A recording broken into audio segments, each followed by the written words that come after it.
भाई एक बार इनका ये हाल देखो सड़कों का, क्या है यार। मतलब भाई ये सड़कें नहीं दिखा रहे, सड़कें खैर बनी हुई हैं, मैं दिखा रहा हूँ कि कर्फ्यू जैसी हालत है यार, लोग ही नहीं है यहाँ। तो भाई ये जितनी इनकी बेलीज की बसें हैं ना, इन्होंने सब बसें ये यूएस वालों से पुरानी खरीद के रखी हुई है। उसके नोटों के ऊपर अभी तक रानी एलिजाबेथ का फोटो छपा हुआ है। अगर आप बेलीज का नक्शा देखोगे ना, तो बेलीज के साथ डॉटेड लाइन बनी हुई है ग्वाटेमाला। गूगल मैप में डॉटेड लाइन तब बनी होती है जब वो एरिया डिस्प्यूटेड रहता है। जितनी भी दुकानें हैं यहाँ, स्टोर्स हैं, सुपर मार्केट्स हैं, उसमें सब चाइनीज बैठे हुए हैं। अक्सर लोग समझते हैं इसकी जो कैपिटल है वो है बेलीज सिटी।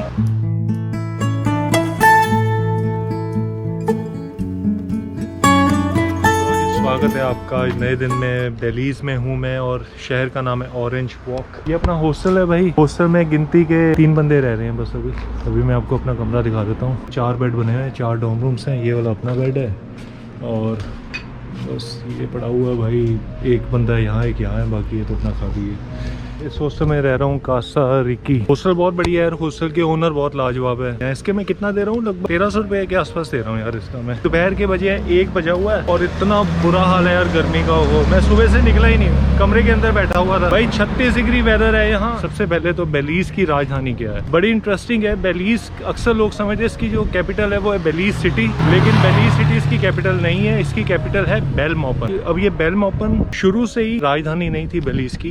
पहले बेलीज की राजधानी होती थी बेलीज सिटी, लेकिन इन्होंने 1970 के बाद चेंज करके इसको बना दिया बेलमोपन। अब वो इसलिए चेंज किया क्योंकि 1970-71 में ना एक हरिकेन आया था, हरिकेन हाथी। उसने जो बेलीज सिटी थी वहाँ बड़ा नुकसान कर दिया था। इतना नुकसान कर दिया कि 400 लोग मारे गए थे वहाँ। शहर तो पूरा बर्बाद ही हो गया था बेलीज सिटी। तो उसके बाद फिर लोगों ने सरकार पर दबाव डाला कि भाई इसकी ना राजधानी बदलो, यहाँ तो हरिकेन हर दूसरे तीसरे दिन आता रहेगा, कोई बीच में सेंटर करके ना कोई सिटी बना दो इसका। तो भाई फिर यहाँ के लोगों ने ना एक शहर ढूंढा, सेंटर में उसका नाम डाल दिया इन्होंने बेलमोपन। बेलीज से बेल उठा दिया और एक मोपन नाम का शहर था, मोपन और बेल को जोड़ दिया और उसको बना दिया राजधानी बेलीज। ये है इनका सेंट्रल पार्क एरिया।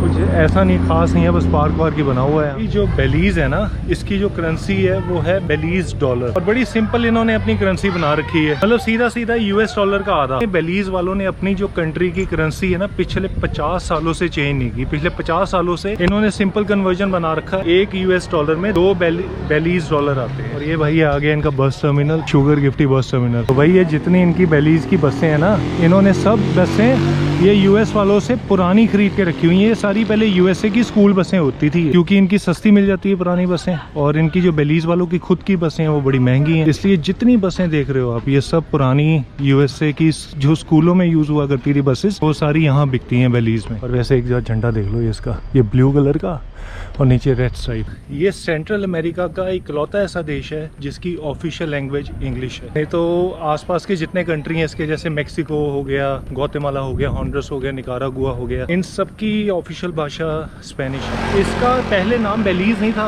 1973 में इसका नाम बेलीज पड़ा। उससे पहले इसको ब्रिटिश हॉन्डुरस के नाम से जाना जाता। और 1973 में जब इन्होंने नाम चेंज किया, बेलीज किया, 1981 में जाके फिर बेलीज को आज़ादी मिली अंग्रेज़ों से। इंडिया की तरह अंग्रेजों ने इस देश में भी राज कर रखा है, तो इसलिए यहाँ की जो करेंसी है ना, उसके नोटों के ऊपर अभी तक रानी एलिजाबेथ का फोटो छपा हुआ है। तो बेलीज का सबसे बड़ा करेंसी का नोट है वो है $100 का। और वैसे भाई आप इनकी हाल देखो सड़कों का यार, एक भी बंदा कहीं दिखाई नहीं दे रहा। ये देखो एक भी बंदा नहीं। मतलब ऐसा लग रहा है कि जैसे कर्फ्यू लगा हुआ है। ये दुनिया का जो मोस्ट लीस्ट पॉपुलेटेड कंट्री है। मतलब यहाँ लोग कम रहते हैं, एरिया ज्यादा in the sense 23-24 square kilometre area है इसका।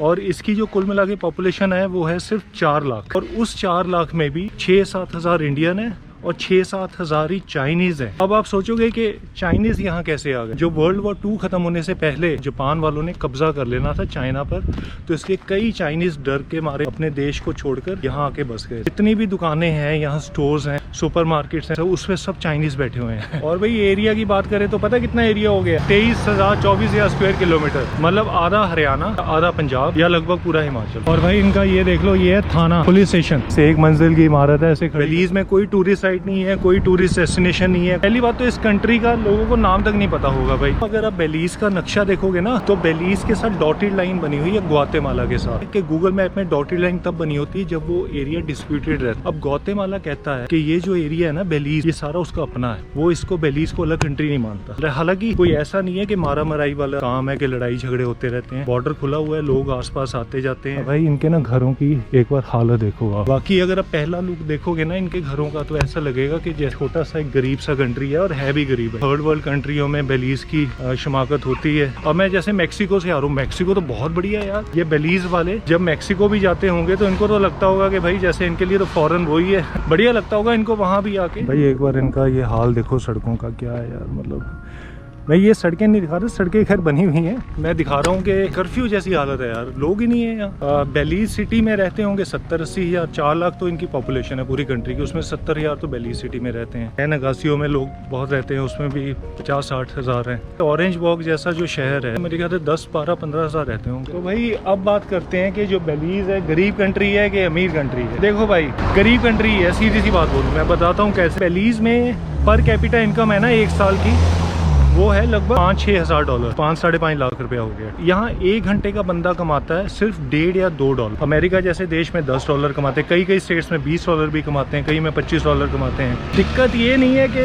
6 हज़ार डॉलर, ठीक है 6 हज़ार डॉलर ठीक है, साल का 6 लाख कमा रहे हो, बहुत अच्छा चल जाएगा आपका।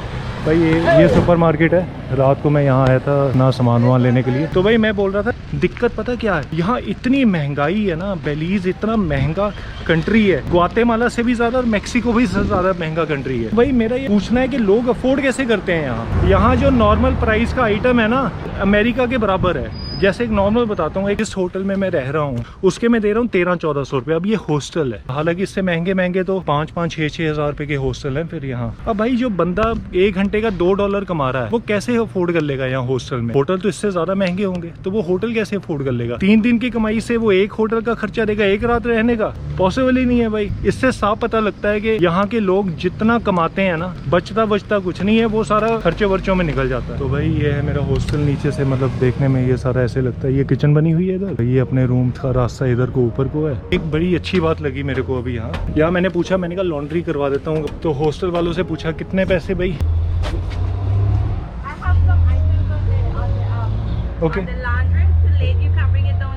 No problem. तो भाई मैंने होस्ट ओनर से पूछा कि लॉन्ड्री के लिए है सुविधा, कहते हैं हाँ है, मशीन पड़ी हुई है, लेकिन जब कपड़े धुल जाएंगे ना आपको बाहर सूखने खुद ब खुद डालने पड़ेंगे, ड्रायर नहीं है। मैंने कहा कोई बात नहीं, इंडिया में वैसे भी काम करते ही हैं। तो कितने, मैंने कहा कहती कॉम्प्लीमेंट्री है।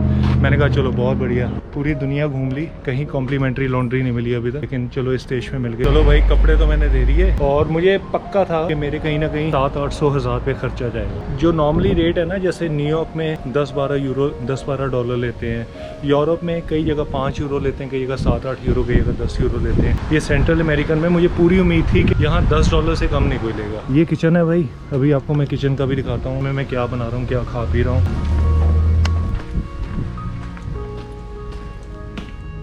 किचन में ये ना, मैं ये लाया था बीन्स हैं एक्चुअली, हीन्स के, ये बड़े पॉपुलर हैं यार। जब मैं यूरोप में होता हूँ मतलब मैं यही बेक टोमेटो बीन्स लेता हूँ। हीन्स का आपको पड़ेगा यूरोप में मेरे ख्याल से 160-170, लेकिन भाई आप हैरान हो जाओगे, बेलीज में यहाँ 5.75 बेलीज डॉलर, 3 अमेरिकी डॉलर, मतलब 240-50-60 रुपये। मतलब मैं तभी कहता हूँ कि यहाँ के लोग अफोर्ड कैसे करते होंगे, इतनी महंगी चीज़ें हैं। पूरी दुनिया का सबसे महंगा ये, इवन लंदन में भी जब मैं था 200 रुपये का एक डिब्बा है ये। तो भाई इसको बनाने का तरीका पता क्या है, मैं क्या करता हूँ, ब्रेड लेकर गर्म करके इसको रोस्ट करके बटर लगा के वो सारा राजमा है वो इसके ऊपर गिरा दूँगा। एक्चुअली ये चीज़ क्या है, ये है राजमा, लेकिन आप इसको कह सकते हो मीठे राजमा, अंग्रेजों के मीठे राजमा। तो आप इसमें चाहो तो तड़का भी लगा सकते हो, बने बनाए राजमा है, लाल मिर्च हल्दी वल्दी नमक के साथ, लेकिन अपने पास कहाँ क्या कुछ है ही नहीं।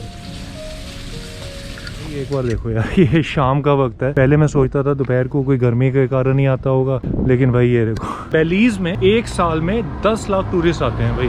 10 लाख में से 7 लाख जो टूरिस्ट है वो यूएसए से आते हैं। और भाई जो बेलीज के लोग हैं ना, इन लोगों को वीजा चाहिए यूएस से आने के लिए। 5:30 बजे हैं भाई, मैं अभी आपको टाइम दिखाता हूँ, और दुकानें देखो कैसे बंद बंद भाई, 5:42 हुए हैं। और हाल देखो यार शहर का क्या हो गया भाई। अगर आप गाड़ियाँ भी देखोगे ना इस देश में, सब पुरानी माल दिखेगा, खटारा सा वो बहुत पुराना मॉडल दिखेंगे सबके चलते हुए। ये देखो ये कितनी पुरानी बजी हुई गाड़ी है, ये भी पुराना ही लग रहा है भाई। तो भाई ये है इनके शेक्स हैं। चलो ये $3 का है, $3 बिलियन, ठीक है। मतलब ये 120 रुपये का पड़ेगा मतलब। तो भाई ये आ गया सेंट्रल पार्क इनका, और इसकी खासियत ये है कि यहाँ फ्री वाईफाई है। क्राइम बहुत ही खतरनाक लेवल पर है यहाँ, बल्कि इस देश में तो कई सिटीज़ ऐसी हैं जिनको murder capital of the world भी कहा जाता है। तो